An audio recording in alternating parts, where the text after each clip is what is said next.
Hello, my friends. Welcome to the next skill set in our Google Classroom Level 1 checklist. If you're looking to be a certified educator level 1, we have already taken a look in the previous video. We took a look at how to set up your class, how to add students using the class code, how to do it with an invite. We took a look at groups and contacts, which is its own kind of separate learning for another day, but we did explore that in the previous video. Today, we're going to be taking a look at this box here, communicating in the classroom stream. Now, I know many of you are already doing this. You're doing a great job with it. I just want to give a broad overview and just share a couple little things in case there might be something here that maybe you haven't thought of before. So when you're in your classroom, here's the Google Geeking course that we've been running, with obviously me as the educator in this case. In the stream, when we are in the stream page, you can go here into share something in the classroom. This is an announcement. It's not an assignment.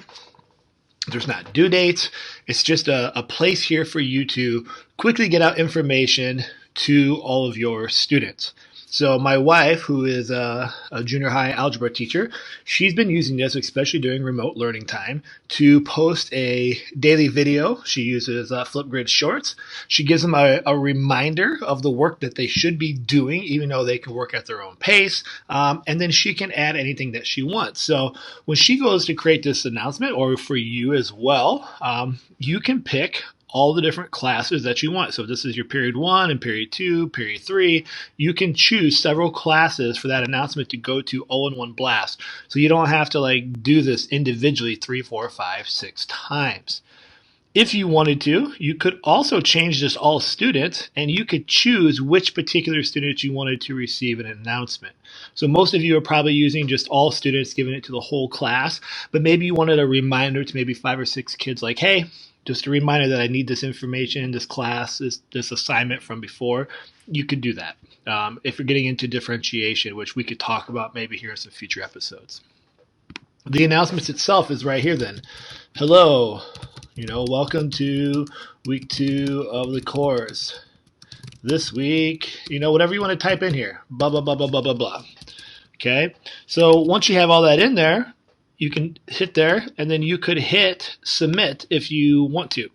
Now, other things that you can do in this is I could add, if I wanted to, a document, a slide deck, something from my Google Drive, a photo, whatever I have in my drive, I could load up, attach to the actual announcement.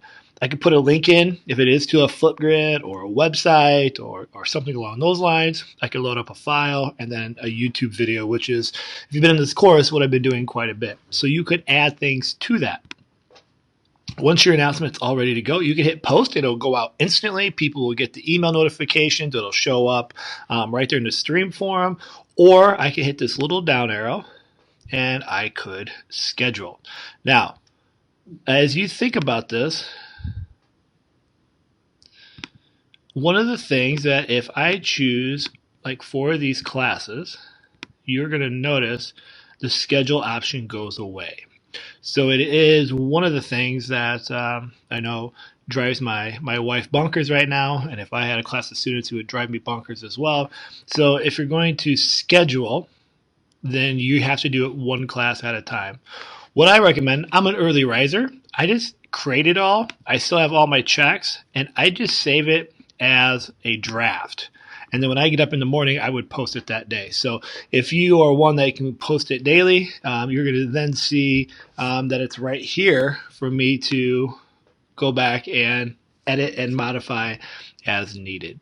So just be aware of that as you're posting within the announcements. You can't schedule for and send out to 4 classes in one shot. You have to do that individually, which is kind of a bummer.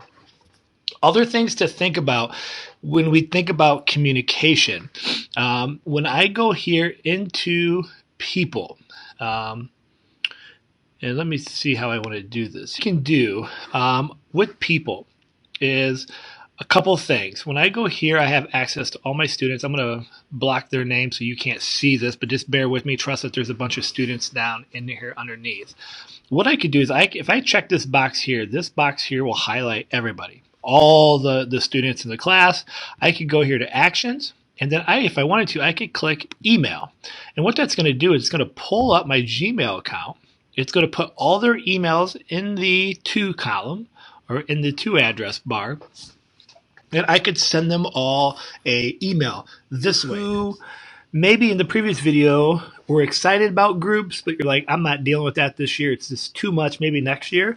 This is how you could bypass not having to type in all their emails. I could just, once again, hit this check, go to actions, hit email.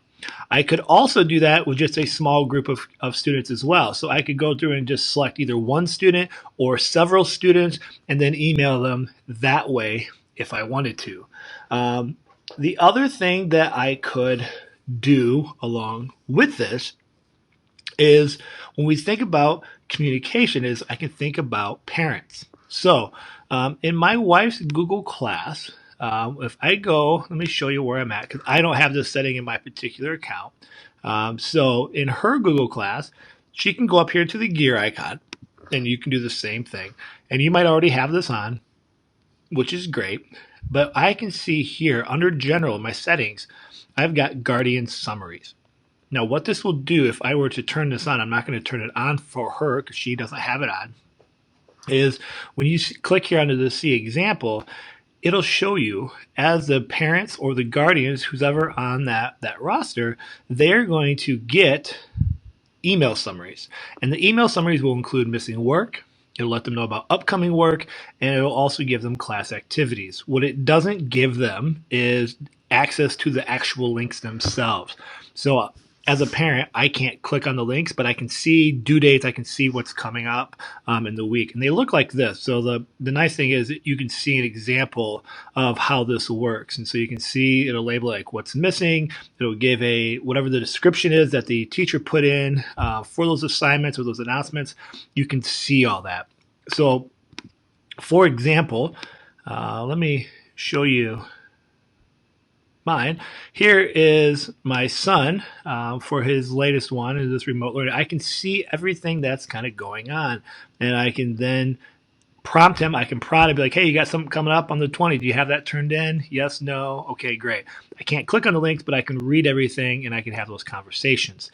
Something that's really important for the parents and the guardians when they join this is I can go here to settings as a parent. This is the parent side now. And I can choose how I want to receive my summaries.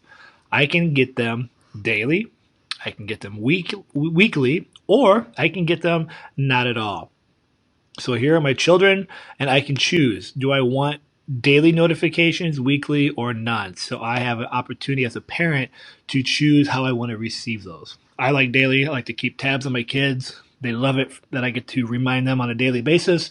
But just another way that Google Classroom allows for communication within there. So you have that option as well. So when we think about communicating in the stream, we have announcements we can share with all students, some students, add attachments, we can schedule it, we can save it as a draft. We can also go into the settings, and if we wanted to, we could enable Guardian summaries and examples. We could invite them, add that stuff in there, and away we go. So we can keep the communication with the parents and the guardians as we go. So just two effective ways in terms of how we can do communication, working with those that are involved in the learning process. All right, my friends, I think that is enough information for this task here of communicating in the classroom stream. If you have other ideas that you use, tips and tricks that you think are helpful, please leave a comment, let people know. If you have other follow-up questions, please leave a question in the comment, leave me a private comment in the classroom if you're in the PD, and we're going to go ahead and we're going to knock this one off. And we're going to get ready in the next video, start to take a look at assignments and all the things that come with creating assignments. All right, my friends, as always, remember, stay awesome. Peace.